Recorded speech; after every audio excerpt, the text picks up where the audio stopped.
Welcome to Detective Tales, where mysteries unfold and every detail matters. Inspired by the timeless works of Agatha Christie, this channel brings you classic-style detective stories filled with suspense, hidden motives, and unexpected revelations. Here, you'll walk alongside brilliant minds like Hercule Poirot and Miss Marple, unraveling puzzles where nothing is quite as it seems. Prepare yourself for intrigue, atmosphere, and a journey into the golden age of detective fiction. The case begins now. Chapter 1. The Ring in the Pudding. The wind howled across the Yorkshire moors with particular ferocity that Christmas afternoon, rattling the ancient windows of Ashwood Manor and sending spirals of snow dancing against the diamond-paned glass. Miss Jane Marple pulled her woolen shawl more tightly about her shoulders as she sat in the drawing-room, watching the flames leap and crackle in the massive stone fireplace. The manor house, with its oak-panelled walls and portraits of stern-faced ancestors gazing down from their gilded frames, had the sort of atmosphere that made one grateful for human companionship on such a wild winter's day. "More brandy with your tea, Miss Marple?" Mrs. Constance Fairfax inquired, her voice carrying the refined tones of a lady born to privilege, but tempered by the weight of advancing years. At 73, Mrs. Fairfax retained the erect bearing and sharp eyes that had made her a formidable hostess in her prime, though Miss Marple detected a tremor in her hands as she lifted the delicate china teapot. "How very kind of you, dear," Miss Marple replied with her characteristic gentle smile. She had been invited to spend Christmas with the Fairfax family through her connection with the local church, where Mrs. Fairfax served as a generous patron despite living some miles from the village. The invitation had been unexpected but warmly extended, and Miss Marple had accepted with the curiosity of someone who had learned that even the most respectable families often harboured the most interesting secrets.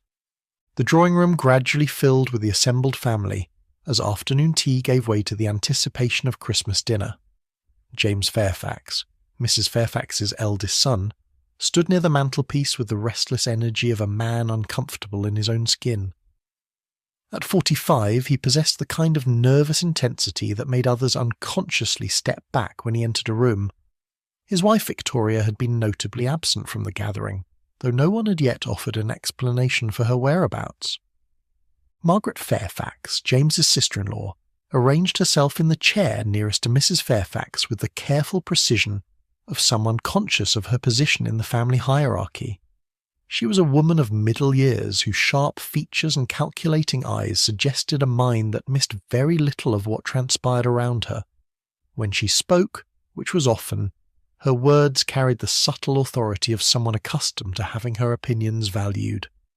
Young Timothy Fairfax, James's 16-year-old son, lounged in a corner chair with the studied nonchalance of youth, though Miss Marple noticed how his eyes darted frequently toward his grandmother, and then away again, as though he carried some burden of knowledge too heavy for his years. The family solicitor, Mr. Blackwood, completed the gathering. He was a man of perhaps 60, with the sort of carefully maintained appearance that spoke of professional success and social ambition.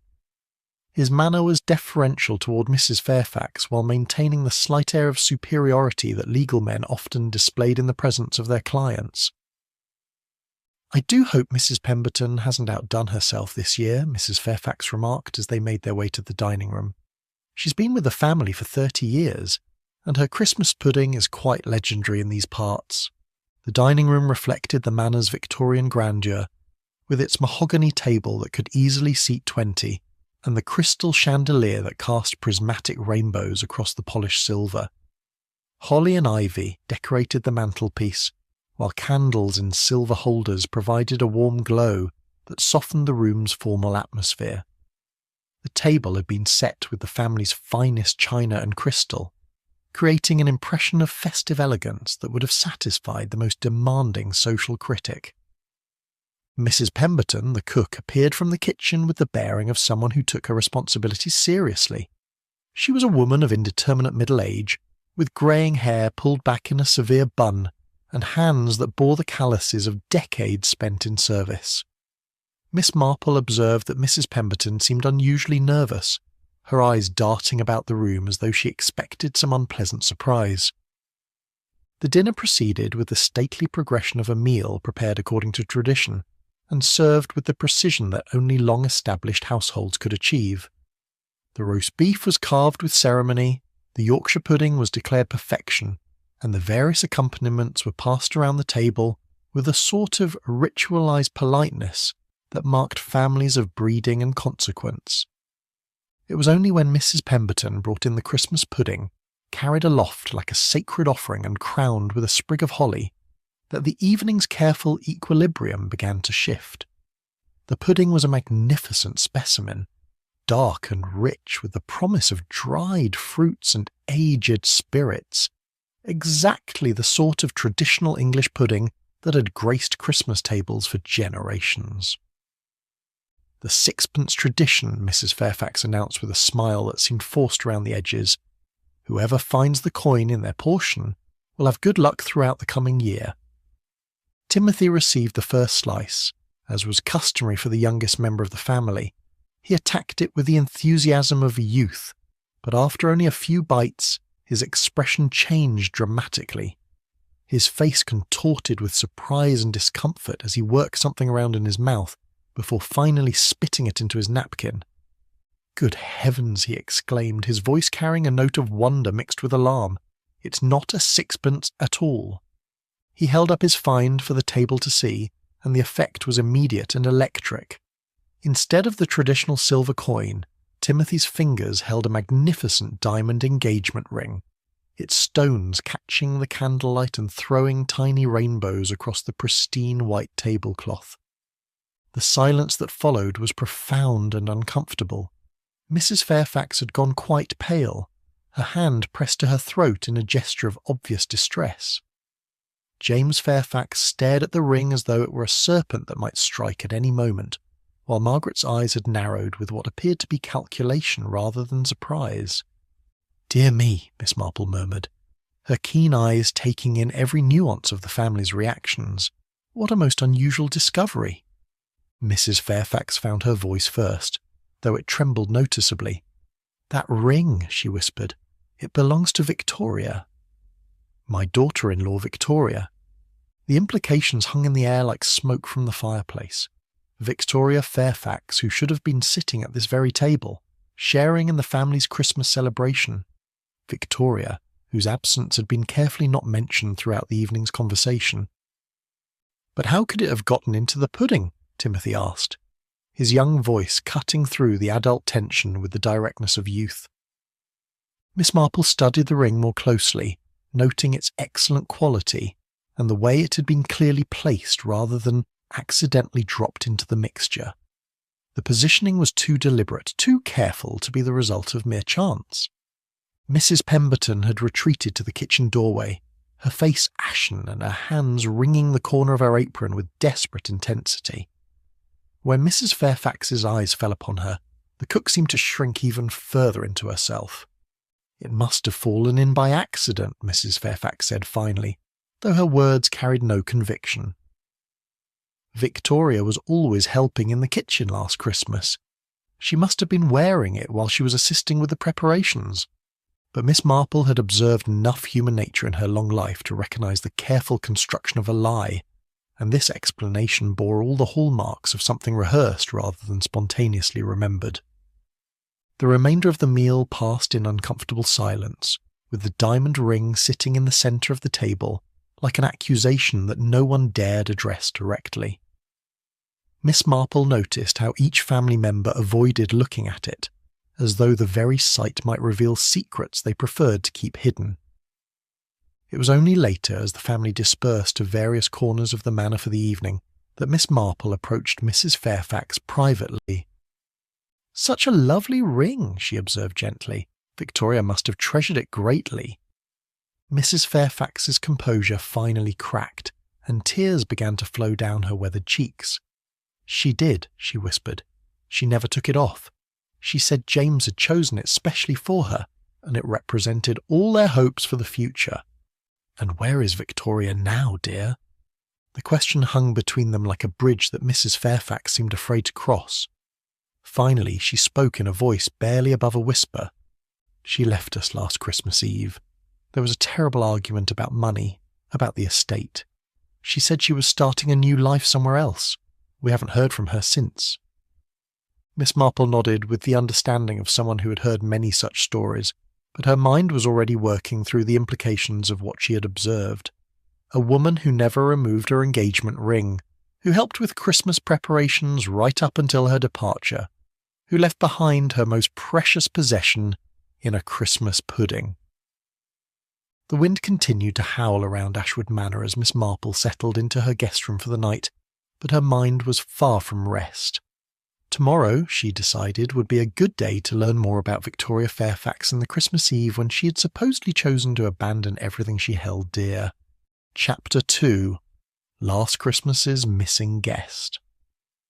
The morning after Boxing Day dawned grey and bitter, with frost etching delicate patterns across the windows of Ashwood Manor.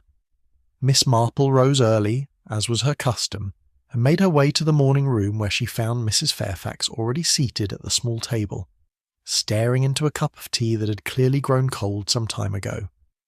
"You couldn't sleep either, dear?" Miss Marple inquired gently, settling herself in the chair opposite her hostess. Mrs. Fairfax looked up with eyes that bore the telltale signs of a sleepless night. "I keep thinking about that ring," she admitted. "About Victoria.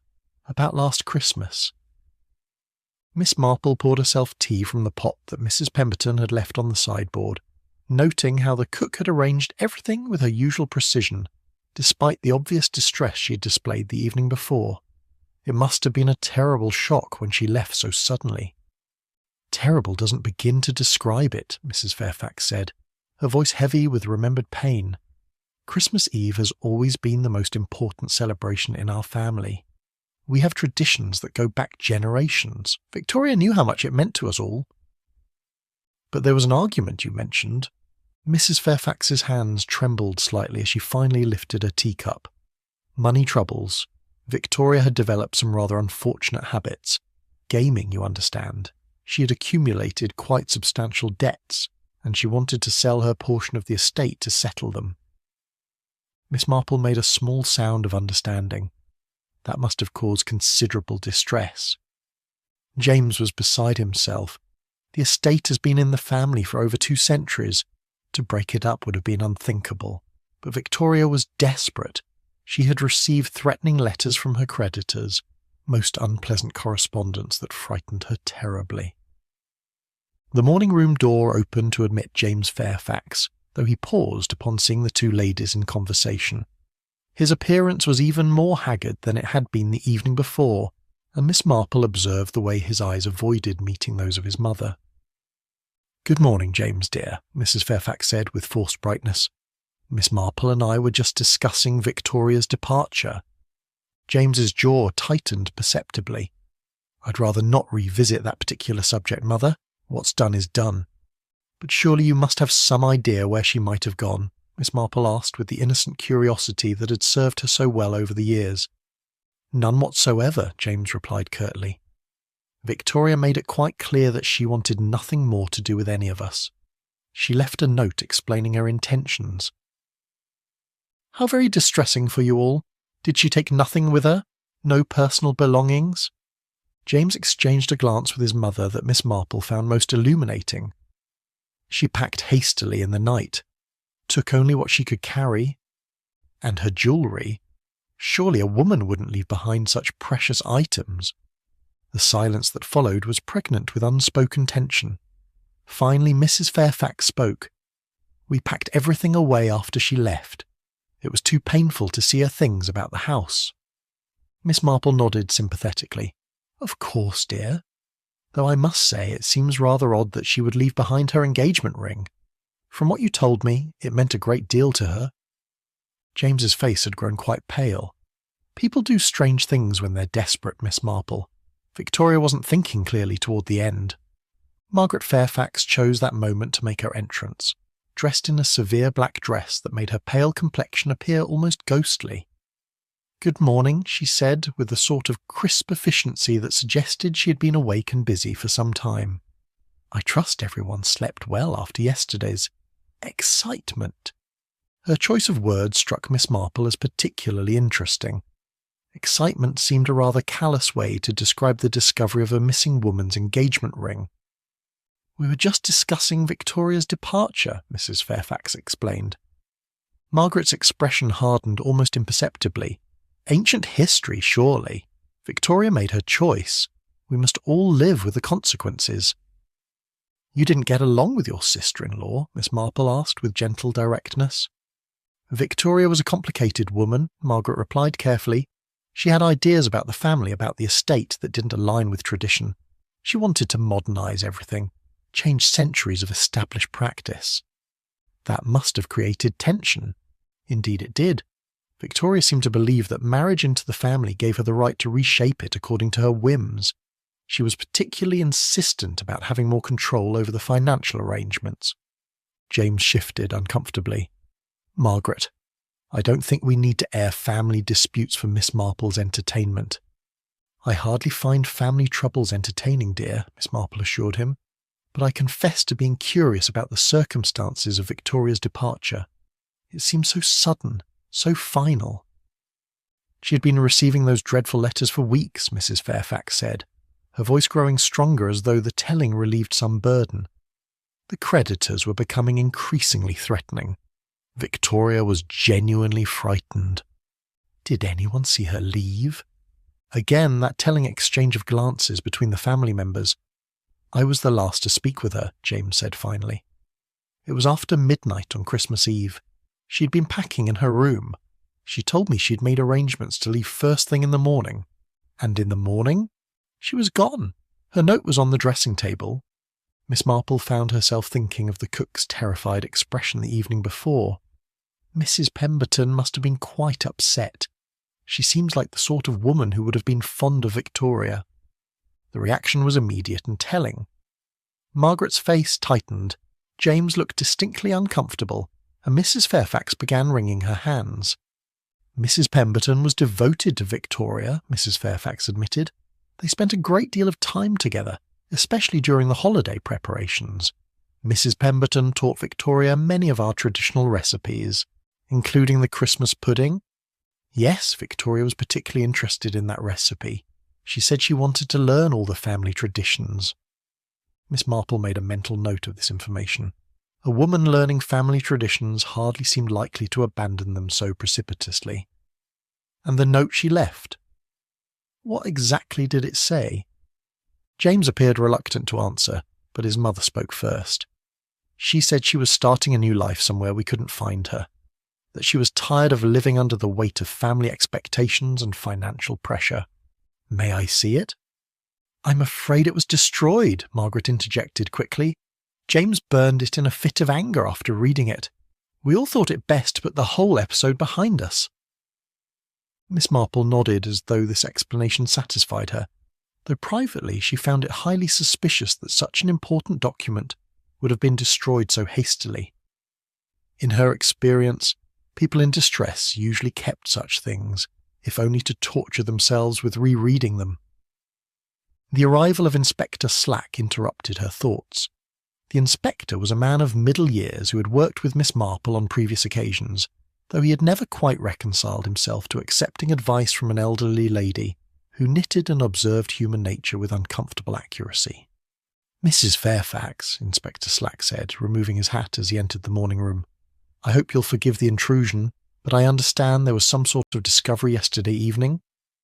Mrs. Fairfax looked helplessly at her son, who stepped forward with obvious reluctance. "A family matter, Inspector. Nothing that concerns the authorities." "A valuable ring found in a Christmas pudding seems rather unusual, Mr. Fairfax, particularly when that ring belonged to a woman who disappeared exactly 1 year ago." Miss Marple watched the family's reactions with great interest. James's face had gone quite white.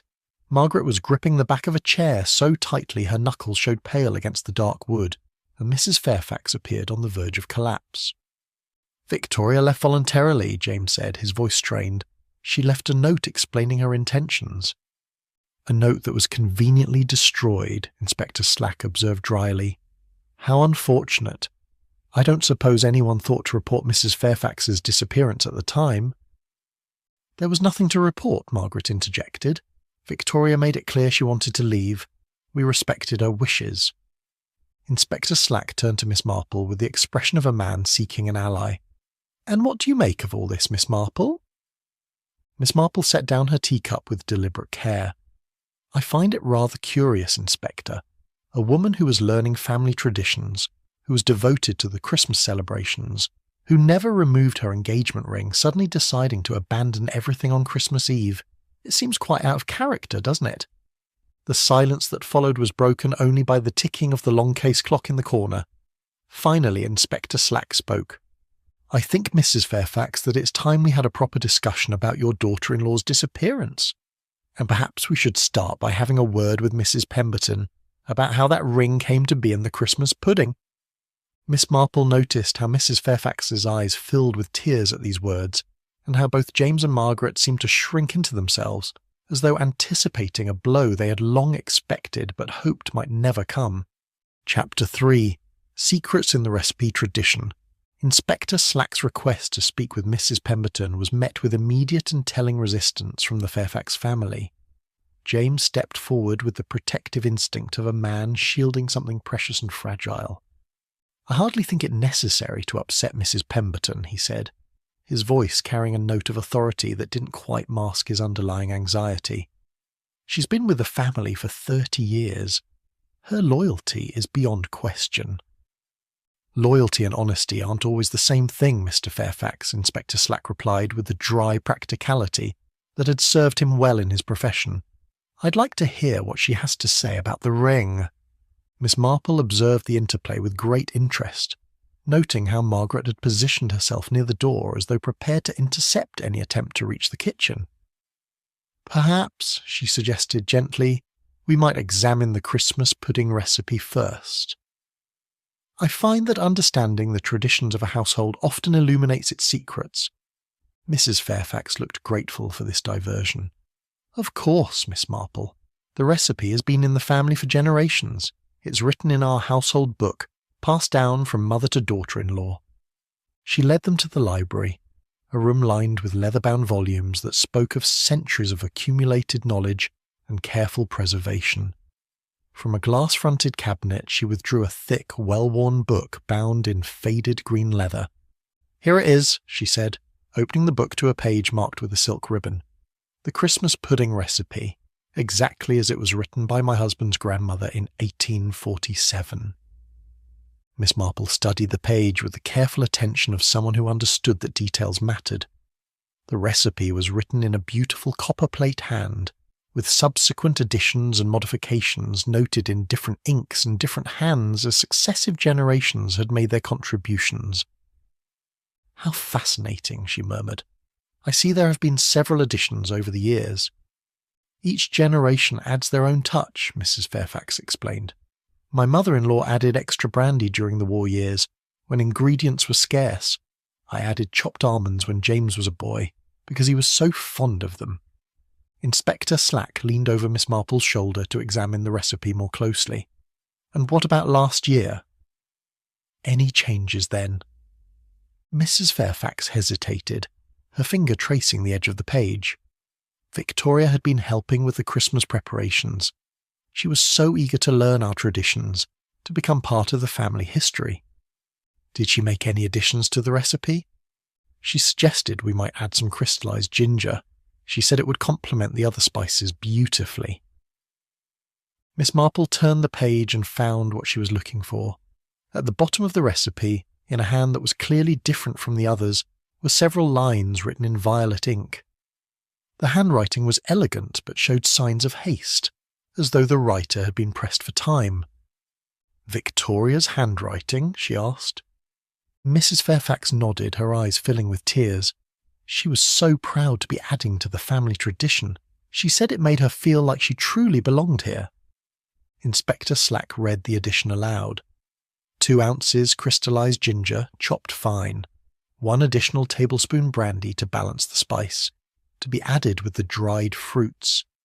He looked up at Mrs. Fairfax. This was written last Christmas.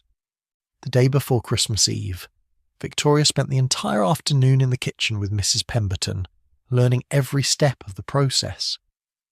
Miss Marple felt that familiar stirring of intuition that had served her so well over the years. How very curious. A woman who was planning to abandon her family took the time to contribute to a tradition that would be carried on long after her departure. James shifted uncomfortably. Victoria was always impulsive. She probably didn't think about the contradiction. Or perhaps, Miss Marple suggested gently, there was no contradiction because she wasn't planning to leave at all. The silence that followed was broken by the appearance of Mrs. Pemberton herself, who entered the library with the cautious step of someone approaching a dangerous situation. Her face was pale and her hands were visibly trembling. "Begging your pardon," she said in a voice barely above a whisper, "but I couldn't help overhearing. You're asking about the Christmas pudding recipe." Inspector Slack turned to her with professional interest. "Mrs. Pemberton, isn't it? I understand you've been with the family for many years." 30 years come Michaelmas, sir. And you worked closely with Mrs. Victoria Fairfax on the Christmas preparations last year?" Mrs. Pemberton's eyes darted nervously toward the family members before settling on her hands. "Yes, sir. She was most eager to learn. Spent hours in the kitchen, she did." "Tell me about the ring, Mrs. Pemberton." The effect of this direct question was immediate and dramatic. Mrs. Pemberton seemed to shrink into herself, her face going quite white. "The ring, sir?" "The engagement ring that was found in yesterday's Christmas pudding. How did it come to be there?" Mrs. Pemberton looked desperately at Mrs. Fairfax as though seeking permission to speak or perhaps hoping for rescue. When none came, she squared her shoulders with visible effort. "I found it, sir. Found it last Christmas while I was cleaning Mrs. Victoria's room after she left." Miss Marple leaned forward with gentle interest. "Where exactly did you find it, dear?" "On the floor beside the dressing table, miss. It must have fallen when she was packing her things." Inspector Slack made a note in his notebook. "And you kept it for a full year without mentioning it to anyone?" "I didn't know what to do, sir. Mrs. Victoria was gone and the family was so upset. I thought perhaps she might come back for it some day." "So you decided to put it in this year's Christmas pudding?" Mrs. Pemberton's composure finally cracked, and tears began streaming down her weathered cheeks. I thought it might bring her back somehow. Silly, I know, but the pudding is supposed to bring good luck. I thought if her ring was in it, maybe she'd know we were thinking of her." Miss Marple felt a surge of sympathy for the woman's obvious distress, but her detective instincts told her there was more to the story. "You must have been very fond of Mrs. Victoria." "Oh yes, miss. She was like the daughter I never had. Always kind, always grateful for anything I did. Not like some who think servants are just part of the furniture." Margaret's face tightened at this implied criticism, but she remained silent. "Mrs. Pemberton," Miss Marple continued gently, "when you were helping Mrs. Victoria with the Christmas preparations, did she seem like someone who was planning to leave?" The cook shook her head emphatically. "Not at all, miss. She was so excited about Christmas, about the traditions. She made me write down every step of every recipe. She said she wanted to make sure she could carry on the family ways properly. And on Christmas Eve itself, how did she seem then?" Mrs. Pemberton's eyes filled with fresh tears. Frightened miss. She'd been getting those terrible letters, and they were getting worse. She was afraid they might hurt her, or hurt the family because of her debts, and Inspector Slack looked up sharply. "What kind of threats exactly?" "They said if she didn't pay, they'd make her sorry. Said they knew where she lived, knew her habits. Mrs. Victoria was terrified they might do something during the Christmas celebrations, when the whole family was gathered together." This revelation cast Victoria's supposed departure in an entirely different light. Miss Marple exchanged a meaningful glance with Inspector Slack. "Mrs. Pemberton," the inspector said carefully, "are you quite certain that Mrs. Victoria left voluntarily?" The question hung in the air like incense, heavy and significant. Mrs. Pemberton looked again at the family members, and Miss Marple noticed how her gaze lingered on James with something that might have been fear.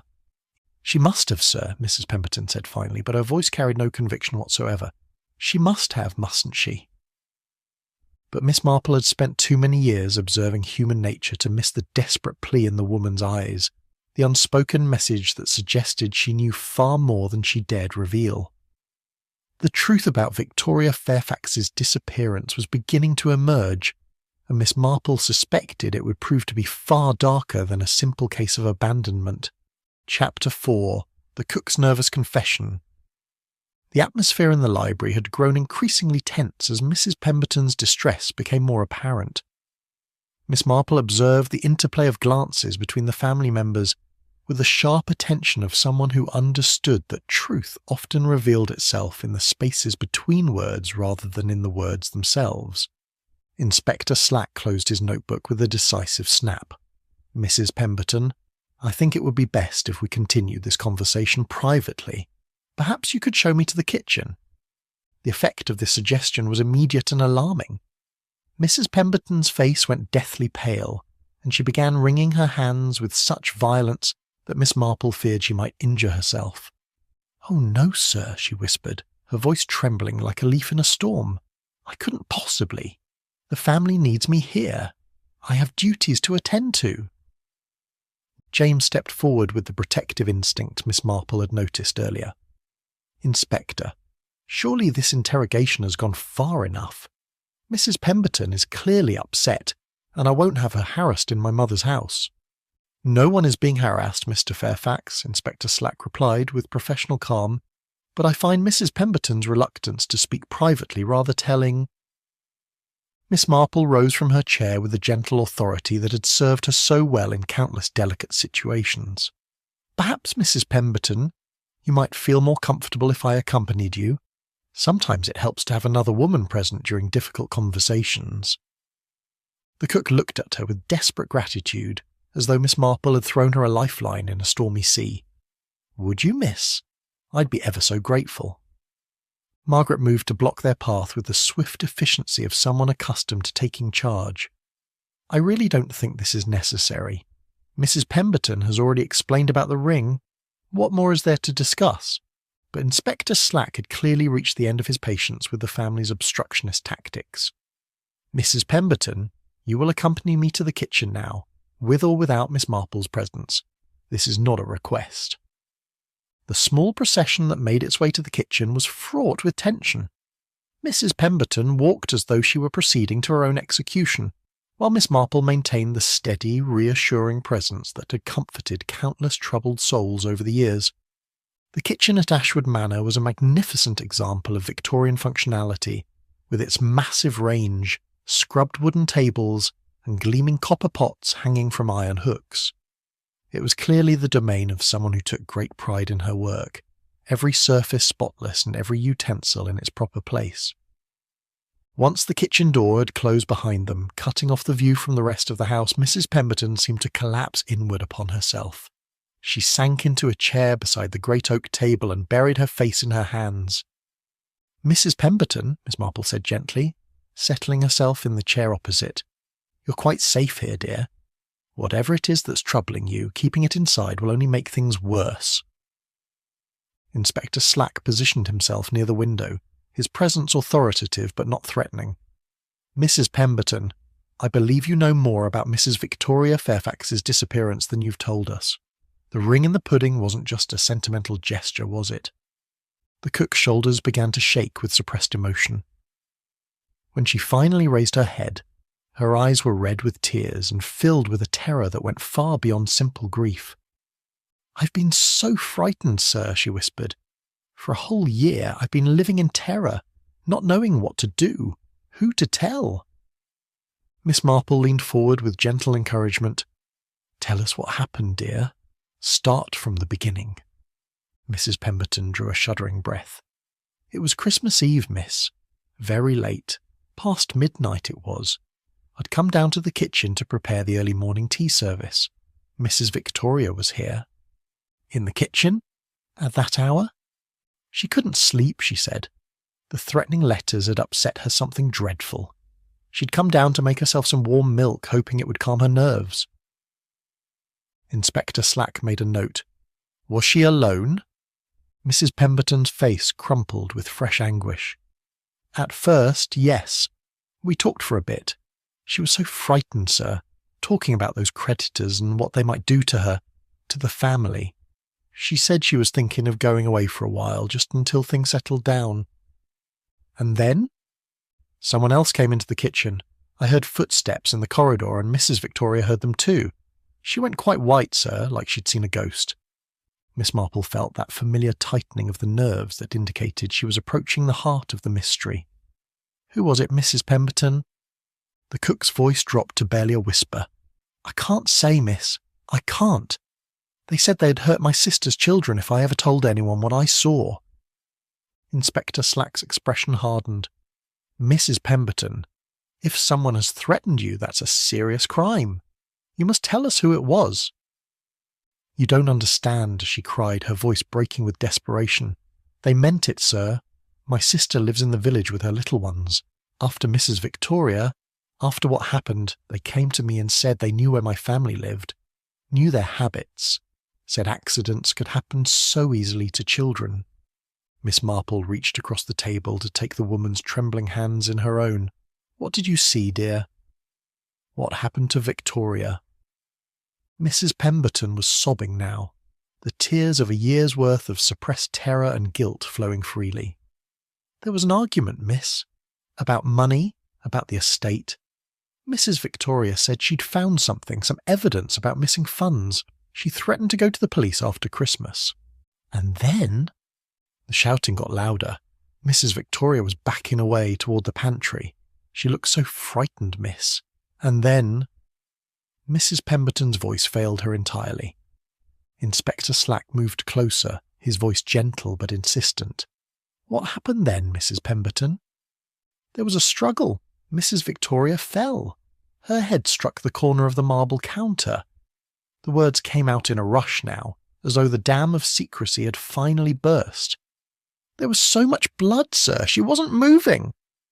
The kitchen fell silent except for the ticking of the clock on the mantelpiece and Mrs. Pemberton's ragged breathing.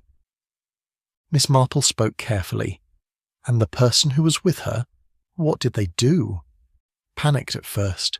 Kept saying it was an accident, that Mrs. Victoria had slipped. But then they got very calm, very organised. Made me help them move her. Where did you take her, Mrs. Pemberton? The cook's voice was now barely audible. The rose garden, miss, behind the old greenhouse. We buried her there in the soft earth where the roses are planted. They said no one would ever think to look there, and the roses would grow over everything come spring. Inspector Slack had gone quite pale. And the note? The farewell message? They wrote it, sir. Knew Mrs. Victoria's hand well enough to copy it. Made me watch while they did it, so I'd know how much trouble I'd be in if I ever spoke. Miss Marple felt a deep sadness settle over her heart. The picture Mrs. Pemberton painted was one of calculated murder, followed by equally calculated cover-up, with the poor cook trapped in a web of complicity and terror. The ring, she said gently. You took it from Victoria's body? Mrs. Pemberton nodded miserably. She never took it off, miss. Even in death it was still on her finger. I couldn't bear to leave it there in the cold ground. I thought some day, somehow, I might find the courage to see justice done. The ring in the pudding was my way of trying to make things right, of bringing Mrs. Victoria back to the family table where she belonged.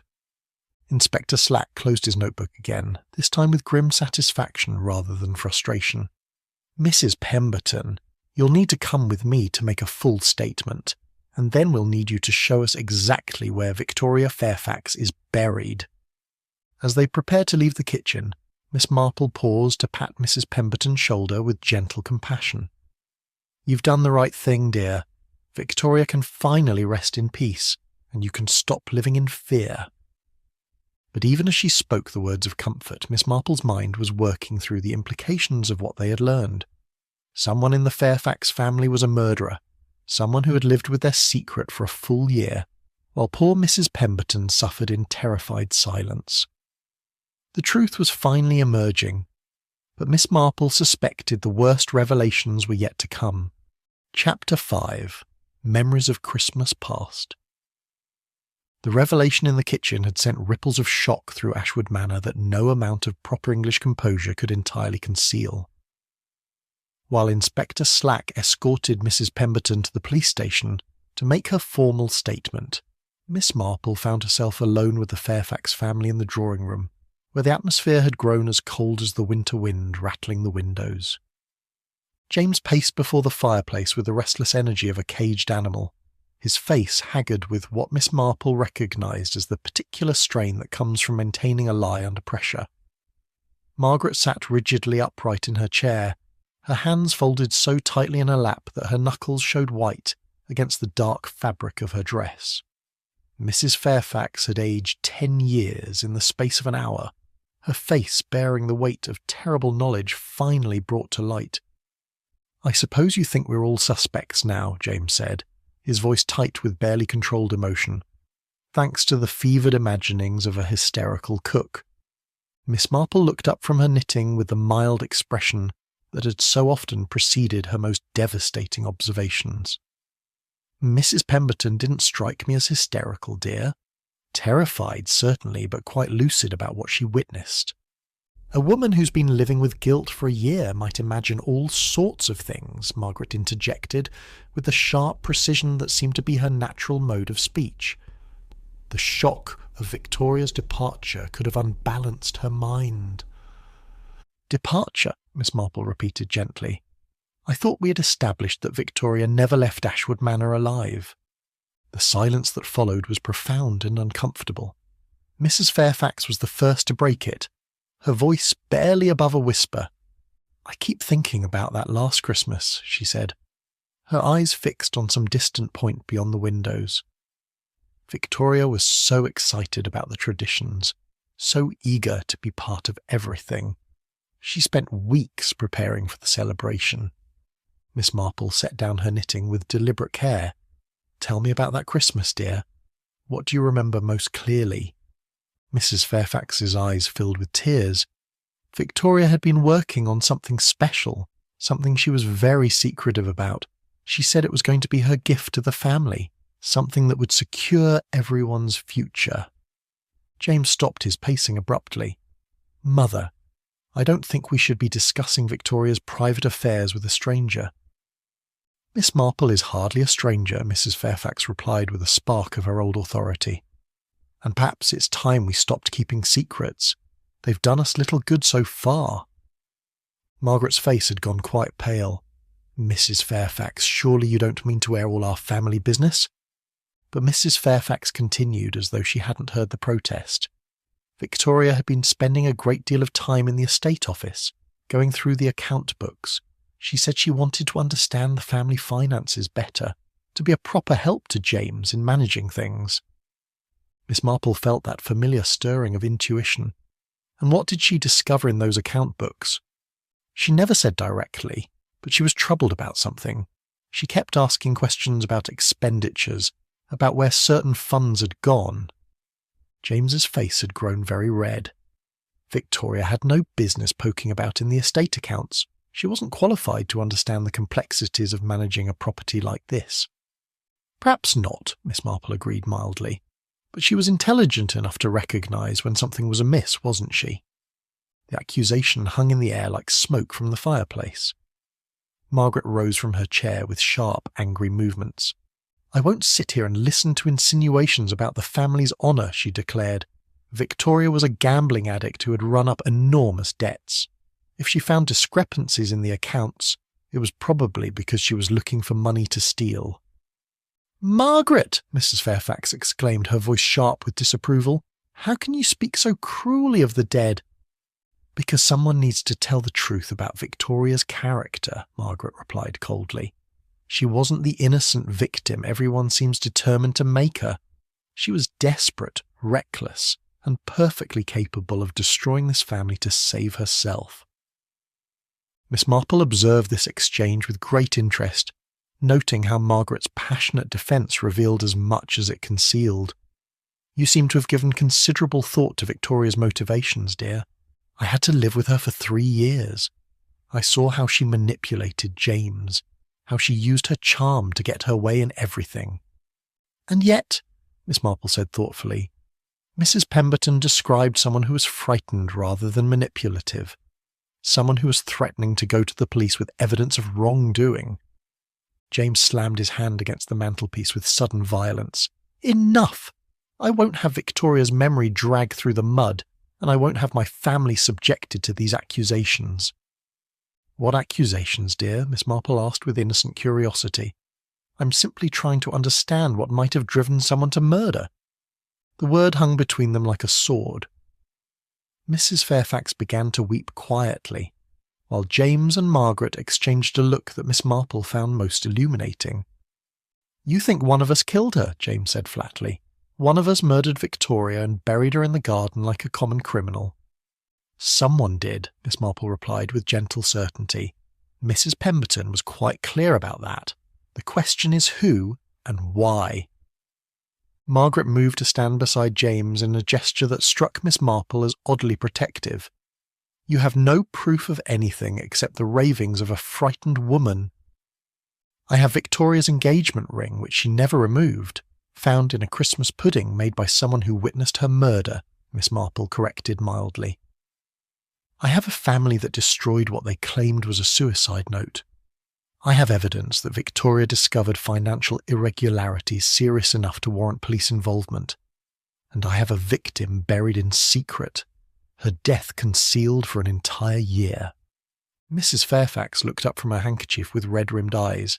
You think we're all guilty, don't you? All complicit in covering up Victoria's death? Miss Marple's expression softened with genuine sympathy. I think you're a family that has been living with a terrible secret, dear. But secrets have a way of destroying those who keep them. Victoria's ring in the Christmas pudding was like a voice from the grave demanding justice. The sound of a motor car in the drive interrupted their conversation. Through the window they could see Inspector Slack returning, his face grim with purpose. That will be the inspector, Miss Marple observed, gathering up her knitting. I suspect he'll want to search the rose garden and perhaps examine those account books Victoria was so interested in. James's face had gone quite white. You can't seriously believe that we would murder Victoria over money. People have been murdered for far less, Miss Marple replied sadly. Greed, fear, the desire to protect one's position in society. These are powerful motives, particularly when combined with desperation. As Inspector Slack's footsteps sounded in the corridor, Miss Marple reflected on the tragic irony of the situation. Victoria Fairfax had died trying to protect the family she had married into, only to be murdered by someone who saw her as a threat to their own security. The Christmas traditions she had loved so much had ultimately served as the instrument of her resurrection, bringing her back to the family table one last time to demand the justice that had been denied her in life. The truth was finally emerging from its year-long grave, but Miss Marple suspected that the full revelation would prove even more shocking than what they had already learned. Chapter 6. The Jewellery Box Discovery. Inspector Slack's return to Ashwood Manor brought with it the grim efficiency of official investigation.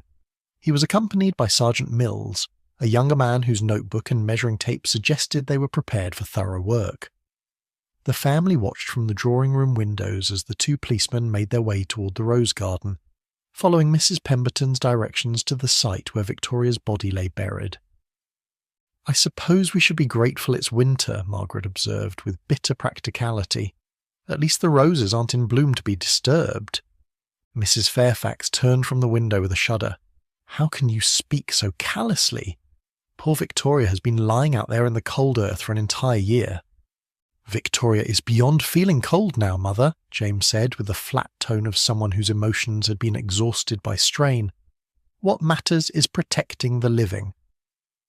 Miss Marple looked up from her knitting with the mild expression that masked her sharp attention to every nuance of the family's behaviour. Inspector Slack mentioned wanting to examine Victoria's personal belongings. Perhaps we might use this time productively. Mrs. Fairfax nodded with visible reluctance. Everything was packed away in the attic immediately after she was presumed to have left. I couldn't bear to see her things about the house. That was very understandable, dear, Miss Marple said gently. Grief makes us do things that seem necessary at the time. They made their way up the narrow servant stairs to the attic, a vast space under the eaves that spoke of generations of accumulated family history. Trunks and boxes were stacked in orderly rows, each labelled in Mrs. Fairfax's careful handwriting. Near the front, covered with a dust sheet, sat a collection of items that clearly belonged to the missing woman. Margaret pulled away the covering with sharp, efficient movements. There, Victoria's things exactly as they were packed. Miss Marple examined the collection with the careful attention of someone who understood that personal belongings often revealed more about their owner than any amount of testimony. There were clothes folded with loving care, books with markers still in place, and small personal items that spoke of a life interrupted rather than abandoned. Her jewellery box, Mrs. Fairfax said, lifting a mahogany case inlaid with mother of pearl. Victoria was so proud of this. It was a wedding gift from James's aunt. The box was exquisite, clearly valuable, and when opened revealed compartments lined with blue velvet. But Miss Marple's experienced eye immediately noticed something wrong. How many pieces of jewellery did Victoria own? She asked. Mrs. Fairfax frowned as she examined the contents. Quite a collection. The engagement ring, of course, which we now know was in the Christmas pudding. Several necklaces, including the Fairfax pearls that have been in the family for generations, a diamond bracelet, some brooches, earrings. And they're all here. Mrs. Fairfax began checking the compartments more carefully, her frown deepening. No, they're not. Several pieces are missing. The pearls, certainly, and the diamond bracelet. Some of the antique brooches that belonged to James's grandmother. James moved closer, his face showing genuine surprise. Missing? But how is that possible? Perhaps Victoria took them with her when she left, Margaret suggested, though her voice lacked conviction. Miss Marple lifted one of the remaining pieces, a delicate gold locket, and examined it in the light from the dormer window. This is interesting. See how the remaining pieces are the less valuable ones. If Victoria were taking jewellery to sell for her debts, surely she would have taken everything of value. Mrs. Fairfax sank onto a nearby trunk, her face pale with realisation. Someone has been stealing from Victoria's jewellery box. But who would have access? James demanded. And when? Miss Marple closed the jewellery box with deliberate care. Someone who knew the family well enough to understand which pieces were most valuable. Someone who could come and go from the house without arousing suspicion. Margaret's face had gone quite white. You're suggesting that one of us has been stealing from a dead woman. I'm suggesting that someone has been systematically removing valuable items from this collection, Miss Marple corrected gently. The question is whether this theft began before or after Victoria's death. James ran his hands through his hair with visible agitation. This is impossible. The house has been locked up tight. Only family members have had access to the attic. And Mrs. Pemberton, Mrs. Fairfax added quietly, she's the one who packed everything away. But Miss Marple shook her head. Mrs. Pemberton has been too frightened to do anything that might draw attention to herself. No, this was done by someone who felt confident they wouldn't be questioned. She moved to examine the other items in Victoria's collection, noting how they had been packed with obvious care and attention. In a small wooden box, she found something that made her pause. "What's this?" she asked, lifting out a leather-bound diary. Mrs. Fairfax leaned forward with interest. Victoria's diary. She wrote in it every day. I'd forgotten it was here. Miss Marple opened the diary to its final entries, her eyes scanning the elegant handwriting that had become familiar from the recipe book. As she read, her expression grew increasingly grave. "Listen to this," she said, and began to read aloud. December 20th. Found another discrepancy in the estate accounts today. Money transferred from the jewellery insurance fund, but no record of what it was used for. Must ask Margaret about this tomorrow. The silence in the attic was profound. Margaret had gone deathly pale, while James stared at his sister-in-law with dawning horror. Miss Marple continued reading. December 22nd. Margaret became very angry when I questioned her about the missing funds. Says I don't understand estate management, but the figures don't lie. Someone has been taking money from the jewellery insurance and replacing the pieces with copies. Mrs. Fairfax gasped. Copies? But that would mean... December 23rd, Miss Marple continued, her voice growing quieter. Examined the family pearls more closely today. I was right. They're excellent imitations, but not real. The genuine pearls have been sold. How many other pieces have been replaced? Must confront Margaret tomorrow after Christmas dinner. This has to stop. Margaret stood frozen, her face a mask of trapped desperation. James was staring at her with an expression of complete bewilderment. Margaret, he said, his voice barely above a whisper, is this true? Miss Marple closed the diary gently. The final entry is Christmas Eve. Victoria writes that she has gathered enough evidence to prove the embezzlement. She planned to give Margaret one last chance to confess before involving the authorities. You're lying, Margaret said, her voice cracking with strain. Victoria was paranoid about money because of her gambling debts. She was looking for someone to blame for her own problems. But Mrs. Fairfax had moved to the jewellery box and was examining the pearls with new understanding. These aren't the Fairfax pearls, she said slowly. I've worn them for 50 years. I know their weight, their feel. These are imitations. James sank onto a trunk, his face in his hands. Dear God, Margaret, what have you done? The sound of footsteps on the attic stairs interrupted the confrontation. Inspector Slack's head appeared at the top of the narrow stairway, his expression grim with purpose. We've found the body, he announced without preamble. Mrs. Pemberton's statement was accurate in every detail, and now I think we need to have a very serious conversation about motive. His eyes fell on the open jewellery box and the diary in Miss Marple's hands. I see you've been making discoveries of your own. Miss Marple handed him the diary with quiet satisfaction. I believe you'll find this quite illuminating, Inspector. It appears Victoria discovered a systematic theft of family jewellery, with the genuine pieces being replaced by copies and the proceeds disappearing into someone's private account. Inspector Slack's eyes hardened as they fixed on Margaret, who seemed to shrink under his gaze. Miss Fairfax, I think you and I need to have a chat. As they prepared to descend from the attic, Miss Marple reflected on the tragic irony of the situation. Victoria had died trying to protect the family treasures, only to be murdered by the very person who had been stealing them. The jewellery box, like the Christmas pudding, had yielded up its secrets at last, bringing the truth into the light after a year of carefully maintained lies. Chapter 7. A Year of Lies Unravelled. The descent from the attic to the drawing room felt like a journey from the realm of secrets into the harsh light of truth. Inspector Slack carried Victoria's diary with the careful reverence of someone handling evidence that would determine a person's fate, while Margaret Fairfax walked beside him with the brittle composure of someone whose world was crumbling around her.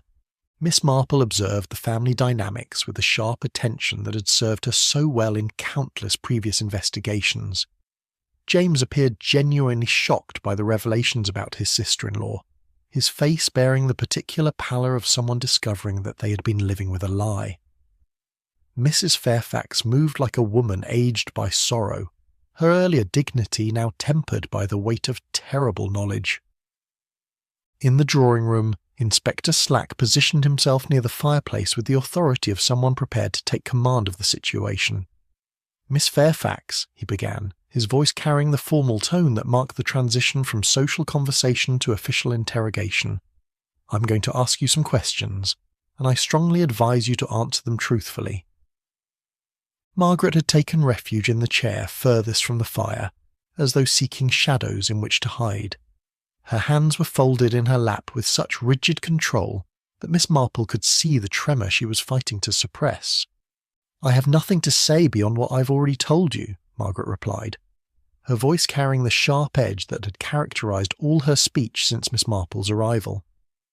Inspector Slack opened the diary to a page he had marked. According to Mrs. Victoria Fairfax's own words, written just days before her death, you had been embezzling from the estate by selling family jewellery and replacing it with copies. She had documented evidence of this theft. Victoria was delusional about money, Margaret said. But her voice lacked its earlier conviction. Her gambling debts had made her paranoid. She saw conspiracies everywhere. James looked up from the chair where he had been sitting in stunned silence. "Margaret, the pearls in Mother's jewellery box are definitely copies. I helped Mother choose them for her wedding 50 years ago. These aren't the same stones." Mrs. Fairfax nodded with sad certainty. "I know my own jewellery, Margaret. The question is what you've done with the originals." Miss Marple cleared her throat gently. "Perhaps, Inspector, you might allow me to share what I've observed.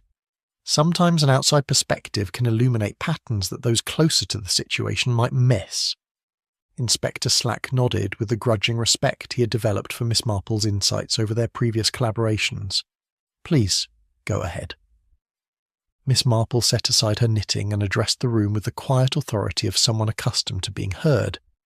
The pattern becomes clear when one considers the timeline. Margaret has been managing the family's financial affairs for several years, giving her both access to the jewellery and knowledge of its insurance values. The theft was gradual, systematic, designed to avoid immediate detection. She turned to face Margaret directly. "You began by taking pieces that were rarely worn, replacing them with copies good enough to pass casual inspection. The insurance documentation would cover any questions about authenticity, and who would think to examine family heirlooms closely?" Margaret's face had gone quite pale, but she maintained her rigid silence. Miss Marple continued. "The problem arose when Victoria began taking an interest in the family finances. As James's wife, she had every right to understand the estate's position, especially given her own financial difficulties. Her trained eye would naturally notice discrepancies that others might miss." Inspector Slack consulted his notes. According to the diary, Mrs. Victoria had been tracking these discrepancies for several weeks before her death. "Which explains the increasing tension in the household," Miss Marple observed. "Victoria wasn't just discovering evidence of theft. She was discovering evidence of theft by someone she had trusted, someone she considered family." James's voice was barely above a whisper. "Margaret, is this true? Have you been stealing from us?" For the first time since the confrontation began, Margaret's composure cracked completely. Tears began streaming down her cheeks as she buried her face in her hands. "You don't understand," she sobbed. "None of you understand what it's been like managing this estate, watching it decline year after year while you all lived in ignorance of our real situation." Mrs. Fairfax leaned forward with genuine concern. "What are you saying, dear?" Margaret raised her head, her face streaked with tears but her eyes blazing with years of suppressed resentment. "I'm saying that Ashwood Manor has been running at a loss for the past 5 years. The agricultural income barely covers the maintenance costs, and the inheritance taxes from your husband's death nearly bankrupted us." James stared at her in shock. "But you said the estate was financially sound. You showed me the account books." "I showed you account books that I had carefully constructed to hide the truth," Margaret replied with bitter pride. "I've been moving money from one account to another, selling assets piece by piece, doing everything I could to keep this family afloat." Inspector Slack made careful notes as she spoke. "And the jewellery theft was part of this financial manipulation?" Margaret nodded miserably. "The insurance values were based on appraisals from 20 years ago. The pieces were worth far more than the policy suggested. I could sell the originals privately and use the money to cover estate expenses while keeping the copies for appearances." Miss Marple felt a stab of sympathy for the woman's obvious distress, even while recognising the criminal nature of her actions. "But Victoria discovered what you were doing." "Victoria was supposed to mind her own business," Margaret said, her voice hardening with remembered anger. "She had no right to interfere in family matters that had been my responsibility for years." Mrs. Fairfax spoke with quiet dignity. "Victoria was family, Margaret. She had every right to be concerned about the estate's finances." "Victoria was a liability," Margaret snapped, her careful facade finally crumbling completely. "A gambling addict with creditors threatening the family's reputation. She was going to destroy everything I had worked to preserve." Inspector Slack's voice cut through the emotional tension with professional precision. So you decided to silence her permanently. The accusation hung in the air like incense, heavy and inescapable. Margaret seemed to collapse inward upon herself, the fight draining out of her as completely as air from a punctured balloon. "It wasn't supposed to happen like that," she whispered. "Victoria confronted me in the kitchen that night. She said she had enough evidence to send me to prison, that she was going to the police after Christmas." Miss Marple listened with the sad understanding of someone who had witnessed too many confessions of this sort. "What happened then, dear?"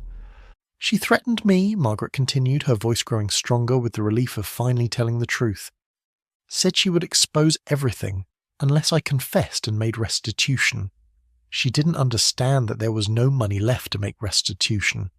I had spent everything trying to save the estate." "So you struck her?" Margaret's voice dropped to barely a whisper. "We were arguing. Victoria was backing away from me, toward the pantry. She said she was going to call the police immediately, that she couldn't wait until after Christmas. I picked up the marble rolling pin from the counter. I only meant to frighten her, to make her listen." The silence that followed was profound and terrible. Mrs. Fairfax was weeping quietly, while James sat frozen in his chair, staring at his sister-in-law as though seeing her for the first time. Inspector Slack closed his notebook with grim satisfaction.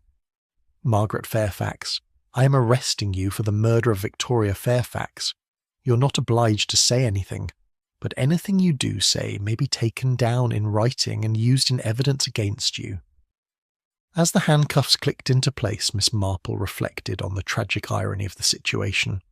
Margaret had committed murder in an attempt to preserve the family's honour and financial security, but her actions had ultimately destroyed both. The very traditions and values she had claimed to protect had been corrupted by her greed and desperation. The truth had finally emerged after a year of carefully maintained lies, brought to light by a diamond ring hidden in a Christmas pudding and the courage of a frightened cook who had finally found the strength to speak. Justice for Victoria Fairfax was at last within reach, though it came at a price that would forever change the family she had died trying to protect. Chapter 8. The Christmas Eve Revelation. The arrest of Margaret Fairfax had cast a pall over Ashwood Manor that no amount of flickering firelight could dispel. As Inspector Slack led her away to face formal charges, the remaining family members sat in stunned silence, grappling with the reality that their year of careful deception had finally crumbled to dust. Miss Marple remained in the drawing-room with James and Mrs. Fairfax, her presence a quiet comfort in the aftermath of such devastating revelations. The older woman had aged visibly in the span of a few hours, her face bearing the weight of knowledge that would forever change how she viewed her family's history. "I keep thinking about that night," Mrs. Fairfax said, her voice barely above a whisper. "Christmas Eve, exactly 1 year ago. If only I had gone down to the kitchen myself when I heard the commotion." James looked up from his hands with haunted eyes. "You heard something, Mother?" Voices raised in anger coming from downstairs. I assumed it was just the usual holiday stress, servants working late to prepare for Christmas morning. I never imagined... Her voice trailed off as the full horror of what had transpired beneath her own roof settled upon her. Miss Marple set aside her knitting with gentle deliberation. "You mustn't blame yourself, dear. Margaret had been planning and scheming for years. One way or another, the truth would have emerged." "But Victoria would still be alive," Mrs. Fairfax protested, fresh tears threatening to spill. "If I had intervened that night, if I had gone downstairs to see what was wrong, she might have lived to see another Christmas." James moved to sit beside his mother, taking her frail hands in his own. "Margaret fooled us all, Mother. For years she presented herself as the devoted family member, sacrificing her own interest for the good of the estate. How could we have known she was capable of murder?" Miss Marple considered this question with the careful attention she had always given to matters of human nature. "I think Margaret began by genuinely trying to help," she said thoughtfully. "The financial pressures on old estates like this are very real. But somewhere along the way, her desire to preserve the family's status became more important than preserving the family's integrity. Mrs. Fairfax nodded slowly. She had been so proud of her role as the estate's financial manager. It gave her a sense of importance, of being indispensable to the family's welfare. And when that role required increasingly desperate measures to maintain the illusion of prosperity, she convinced herself that the ends justified the means, Miss Marple continued. Theft, forgery, and ultimately murder all became acceptable in service of what she saw as the greater good. James's face was etched with pain and confusion. I should have known something was wrong. The signs were all there. If only I had paid attention. What signs, dear? Victoria's growing concern about the estate finances, Margaret's reluctance to discuss certain expenditures in detail, the way she became defensive whenever anyone questioned her methods. James ran his hands through his hair with obvious anguish. I trusted Margaret completely. She'd been managing our affairs so efficiently for years. Miss Marple nodded with understanding. Trust is a precious thing, and Margaret exploited yours ruthlessly. She knew that as long as the family appeared financially stable, no one would question her methods too closely. But Victoria did question them, Mrs. Fairfax said with quiet pride. She saw through Margaret's deception where the rest of us failed. Victoria had a keen eye for detail and no emotional investment in maintaining comfortable illusions, Miss Marple observed. She could see the discrepancies that others might choose to overlook. The sound of a motor car in the drive drew their attention to the windows, where they could see Inspector Slack returning from his grim errand. His expression as he entered the drawing-room suggested that Margaret's formal confession had provided additional disturbing details. "She's been quite thorough in her statement," he announced without preamble. "The theft began nearly 3 years ago, starting with smaller pieces that were rarely worn. The proceeds went into a private account that she used to cover estate expenses and maintain the illusion of financial stability." Mrs. Fairfax closed her eyes as though the additional details caused physical pain. 3 years of systematic theft, and none of us suspected. "Margaret was clever about it," Inspector Slack continued. "She chose pieces with established insurance valuations but had them replaced with copies before anyone thought to have them reappraised. The insurance documentation provided perfect cover for the substitution." James looked up with dawning horror. Dear God, how much did she steal? "The preliminary estimates suggest upwards of £50,000 in jewellery alone, not counting the various financial manipulations she used to hide the estate's true condition." Miss Marple felt a deep sadness settle over her heart as she contemplated the scope of Margaret's deception. And Victoria discovered this? According to Margaret's confession, Mrs. Victoria had been tracking the discrepancies for several weeks. She had identified specific pieces that had been replaced and was preparing to present evidence to the authorities after Christmas. Mrs. Fairfax shook her head in wonder. Victoria never said a word to any of us about her suspicions. She was trying to protect the family from scandal, even while uncovering the truth. "Which makes her murder all the more tragic," Inspector Slack observed grimly. "She died trying to save the very people who would ultimately benefit from exposing Margaret's crimes." Miss Marple considered the terrible irony of the situation. Margaret claimed she was preserving the family's honour, but her actions destroyed it more thoroughly than any financial difficulties could have done. "The confession includes details about the disposal of the body," Inspector Slack continued, his voice taking on the clinical tone necessary for discussing such grim matters. "Margaret forced Mrs. Pemberton to help her bury Mrs. Victoria in the rose garden, threatening harm to the Cook's family if she ever revealed what had happened." James's face had gone quite pale. Poor Mrs. Pemberton, living with that terror for an entire year. "She'll be given full protection now," Inspector Slack assured him. "Her courage in finally speaking the truth has made this prosecution possible." Mrs. Fairfax looked up with sudden realization. The note, Victoria's supposed farewell note, Margaret wrote it. She admits to forging it, using her knowledge of Mrs. Victoria's handwriting to create what appeared to be a credible explanation for her disappearance. She had observed Victoria's writing style while they worked together on estate correspondence.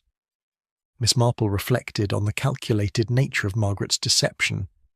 Every detail was carefully planned to support the fiction that Victoria had left voluntarily: the packed belongings, the forged note, the family's unified story about her gambling debts and departure.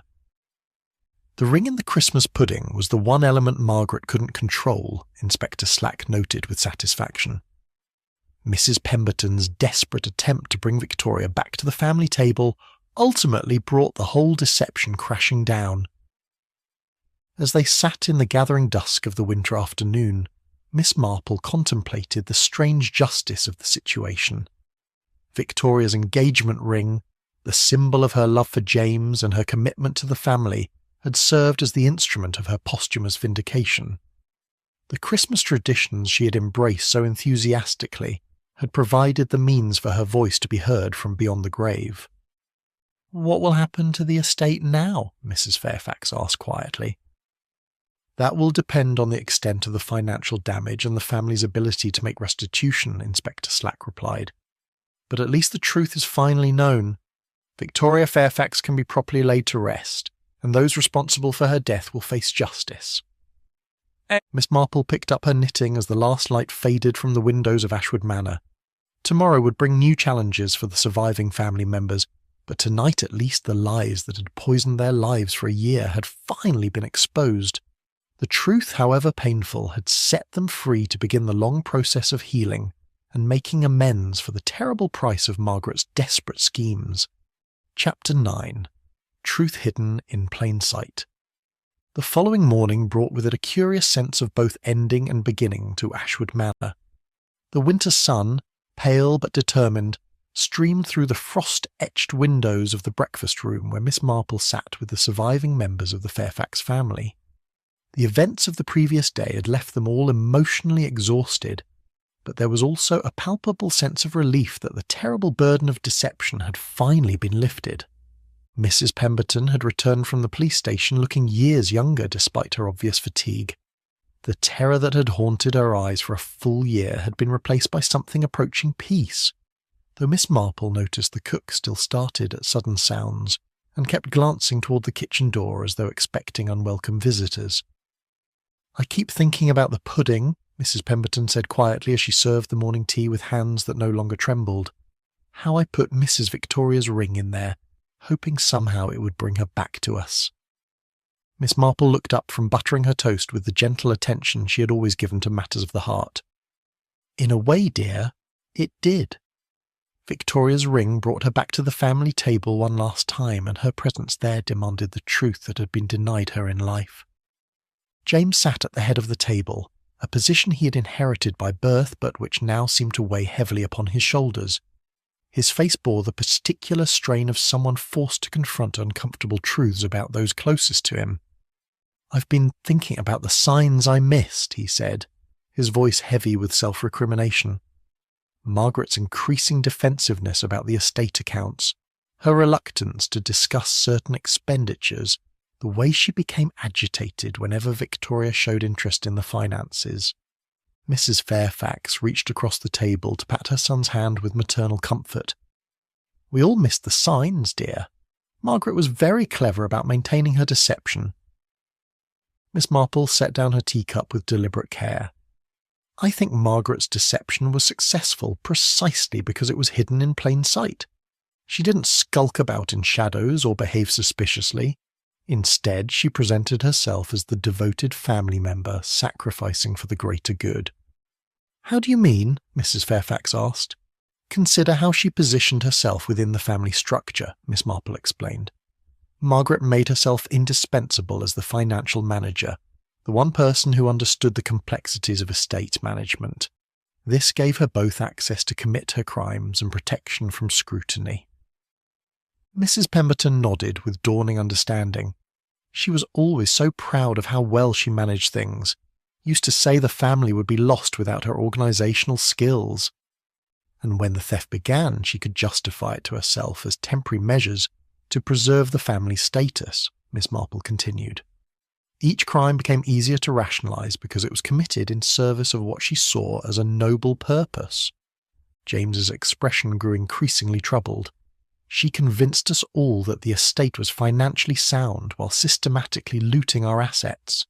The audacity of it is breathtaking. The most effective lies are often those that contain elements of truth, Miss Marple observed. Margaret genuinely was working to preserve the estate, but her methods became increasingly desperate and ultimately criminal. The arrival of Inspector Slack interrupted their breakfast conversation.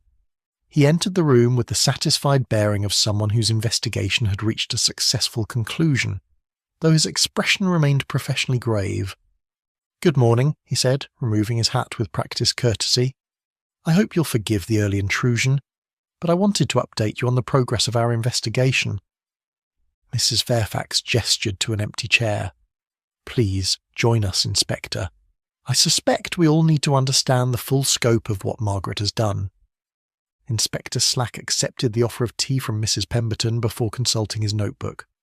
"The search of the rose garden has been completed. Mrs. Victoria's remains have been recovered and will be given proper burial once the coroner's examination is finished." A moment of respectful silence followed this announcement. Miss Marple observed how each family member dealt with this confirmation of Victoria's fate, noting the mixture of grief and relief that played across their faces. "The financial investigation is proving quite complex," Inspector Slack continued. "Margaret's records show a pattern of theft and financial manipulation going back nearly 4 years. She was remarkably systematic in her approach." "How much did she steal altogether?" James asked, though his voice suggested he dreaded the answer. "The preliminary estimate exceeds £70,000 when you include both the jewellery theft and the various financial frauds.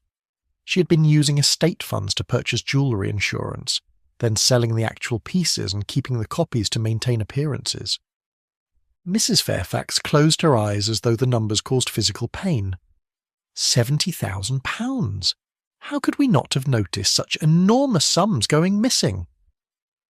"Because Margaret was very clever about spreading the theft over time and across different accounts," Inspector Slack explained.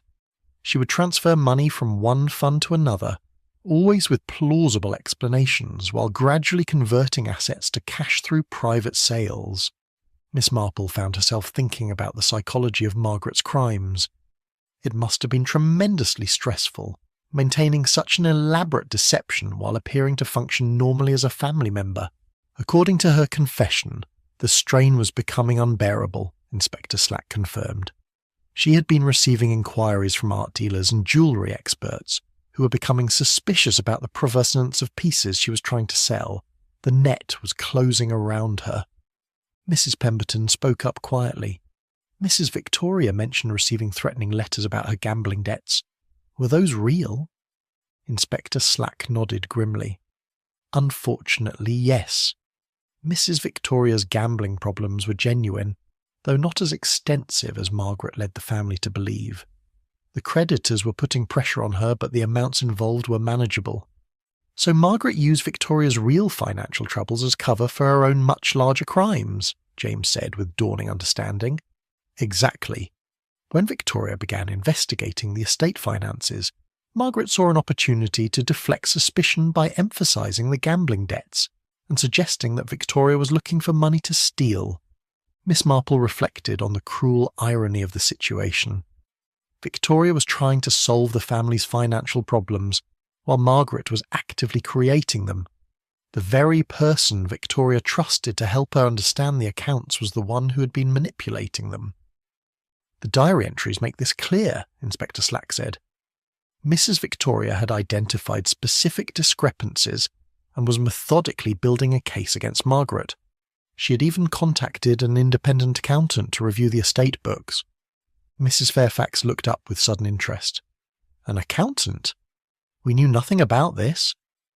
Mrs. Victoria was being very careful not to make accusations until she had irrefutable proof. According to her diary, she planned to present her evidence to the family after Christmas, giving Margaret a chance to confess and make restitution before involving the authorities. "Which sealed her fate," Miss Marple said sadly. Margaret couldn't allow Victoria to expose the truth, not when she'd invested so much in maintaining the deception. Inspector Slack closed his notebook with finality. "Margaret will face charges of murder, theft, fraud and conspiracy, The evidence is overwhelming and her confession leaves little room for doubt about her guilt. As the inspector prepared to leave, Miss Marple found herself contemplating the strange justice that had finally been served. Victoria's engagement ring, the symbol of her love and commitment to the family, had become the instrument of her posthumous vindication. There's something almost poetic about how the truth emerged, she mused aloud. Victoria's ring, hidden in the Christmas pudding she'd helped to make, bringing her back to the family table one final time. Mrs. Pemberton wiped her eyes with her apron. I like to think she guided my hand when I put the ring in the pudding mixture. Perhaps she wanted to make sure she wouldn't be forgotten. She won't be forgotten, Mrs. Fairfax said with quiet determination. Victoria will have a proper memorial service, and her name will be restored to its rightful place in the family history. And Miss Marple gathered her knitting as the breakfast conversation drew to a close. The truth had finally emerged from its year-long grave, brought to light by the courage of a frightened cook and the persistent voice of a victim who refused to be silenced. Justice for Victoria Fairfax would be served, though it came at a terrible cost to the family she had died trying to protect. The Christmas traditions that Victoria had embraced so enthusiastically had ultimately provided the means for her vindication, proving that some truths are too powerful to remain buried forever, no matter how carefully they are concealed. Chapter 10. Justice served with brandy sauce. 3 months had passed since the arrest of Margaret Fairfax, and spring had come early to the Yorkshire moors. The ancient stones of Ashwood Manor seemed to exhale with relief as daffodils pushed through the soil where Victoria's body had lain hidden for so long. Miss Marple had returned for Victoria's memorial service, finding a family transformed by truth's harsh but healing light. The drawing-room bore witness to changes both subtle and profound. James Fairfax sat straighter now, his shoulders no longer bowed by the weight of secrets he hadn't known he was carrying. Mrs. Fairfax had aged in some ways, but seemed oddly younger in others, as though the removal of deception had lifted a burden she hadn't realised she bore. Mrs. Pemberton bustled about with renewed energy, her face bearing the peace that comes only to those who have found the courage to speak truth in the face of terror. The cook had been granted a substantial reward from the insurance companies, whose investigations had been aided by her testimony, and she had chosen to remain with the family rather than seek employment elsewhere. The estate sale went better than expected, James reported to Miss Marple, as they shared afternoon tea. We've been able to settle most of the debts and provide restitution to the insurance companies. There's enough left to maintain the house and grounds, though we'll be living much more modestly. Miss Marple nodded with satisfaction. Sometimes a smaller life proves to be a richer one, dear. You'll find that honesty brings its own rewards. Mrs. Fairfax looked up from the memorial service programme she'd been reviewing. Victoria would have approved of the arrangements. The service will be simple but dignified, exactly as she would have wanted. The memorial service had been planned for the following day, with Victoria's remains finally to be laid to rest in the family cemetery, beside the church where she had worshipped during her brief time as a Fairfax. The irony was not lost on any of them that she would achieve in death the peaceful belonging that had been stolen from her in life. Margaret's trial begins next month, James said quietly. The prosecutor believes the evidence is overwhelming. Her confession, Mrs. Pemberton's testimony, the financial records, Victoria's diary. It all points to premeditated murder for financial gain. Miss Marple set down her teacup with gentle precision. I confess to feeling some sympathy for Margaret, despite the terrible nature of her crimes.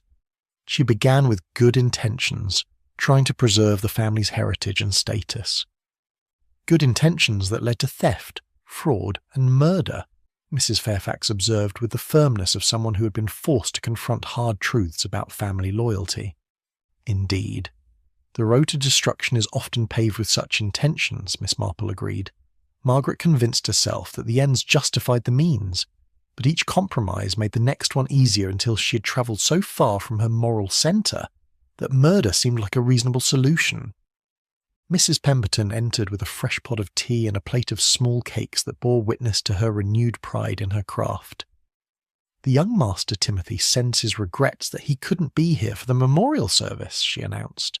His school wouldn't grant leave, but he's written a lovely tribute to his step-grandmother. James smiled with genuine warmth. Timothy has taken the revelations remarkably well. I think he's actually relieved to understand why the family atmosphere had been so tense. Children sense these things, even when they can't articulate what they're feeling. Miss Marple thought of the young man who had discovered Victoria's ring in the Christmas pudding, setting in motion the chain of events that had led to justice. Timothy played a crucial role in bringing the truth to light. Without his discovery, Victoria might have remained in her unmarked grave indefinitely. The ring, Mrs. Fairfax mused. Touching her throat were a simple string of pearls, genuine ones, purchased with the modest funds remaining after restitution now rested. Such a small thing to carry such weight. Truth often comes in small packages, Miss Marple observed. A ring in a pudding, a discrepancy in an account book, a nervous cook's desperate attempt to honour the dead. These tiny acts of courage and conscience can topple the most carefully constructed lies. Mrs. Pemberton blushed at the compliment. I don't know about courage, miss. I was terrified every day for a year. But I couldn't let Mrs. Victoria lie forgotten in the cold ground. She deserved better than that. You gave her the greatest gift possible, Miss Marple assured her. You gave her justice, and you gave her family the truth they needed to heal. The conversation turned to practical matters as the afternoon wore on. The family had established a trust to ensure that Mrs. Pemberton would be cared for in her old age, recognising that her loyalty and ultimate courage had saved them from continued deception. The estate would continue to operate on a much smaller scale, with James taking direct responsibility for the finances rather than delegating to others. I've learned my lesson about blind trust, James admitted with rueful honesty. From now on, I'll be intimately involved in every aspect of the estate's management. No more comfortable ignorance about unpleasant realities. As evening approached and Miss Marple prepared to return to her lodgings in the village, she reflected on the strange journey that had brought justice to Victoria Fairfax. The Christmas traditions that the young woman had embraced so enthusiastically had ultimately provided the means for her vindication. There's something fitting about the timing, she observed to Mrs. Fairfax as they stood in the entrance hall, beneath the portrait of a long-dead Fairfax ancestors. Victoria's truth emerged at Christmas, the season of hope and renewal. Her ring in the pudding was like a gift from beyond the grave. Mrs. Fairfax nodded with tears in her eyes. She's given us the chance to start over, to build something honest and good from the ruins of Margaret's deceptions. I like to think she would approve of what we're becoming. The following day dawned bright and clear, perfect weather for a memorial service that would finally give Victoria Fairfax the farewell she deserved. The village church was packed with mourners who had come to pay their respects to a woman they had barely known in life, but whose story had touched them deeply. Miss Marple sat in the front pew with the family, her presence a comfort to those who had come to value her wisdom and compassion. The service was simple but dignified, focusing on Victoria's love for the family traditions and her desire to belong to something larger than herself. Mrs. Pemberton had prepared a reception back at the manor, serving traditional foods with the kind of care that elevated simple ingredients into expressions of love and respect.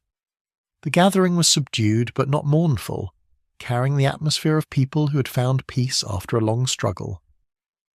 As the last guest departed and the family settled into the quiet of evening, Miss Marple found herself in the kitchen with Mrs. Pemberton, helping to clear away the final remnants of the reception. "It feels different now, doesn't it?" the cook observed, glancing around the space where Victoria had met her violent end. "The shadows aren't so dark anymore." Miss Marple nodded with understanding.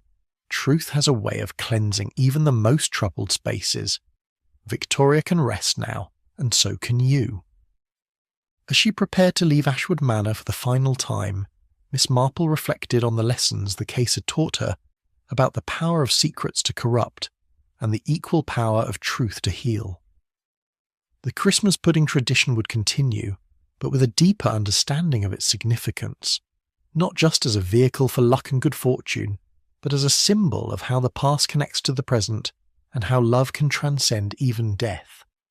In her final conversation with James before departing, Miss Marple offered one last piece of wisdom. Remember, dear, that Victoria died trying to protect the family she loved. Honour her memory not just with monuments and memorial services, but with the honesty and integrity she valued so highly. The train that carried Miss Marple away from Yorkshire also carried her reflections on justice served and truth finally revealed. Victoria Fairfax had found her voice at last, speaking through a diamond ring hidden in a Christmas pudding, demanding and ultimately receiving the justice that had been denied her in life. The Christmas traditions she had embraced would continue, but they would now carry the weight of her story, a reminder that some truths are too powerful to remain buried forever, no matter how carefully they are concealed.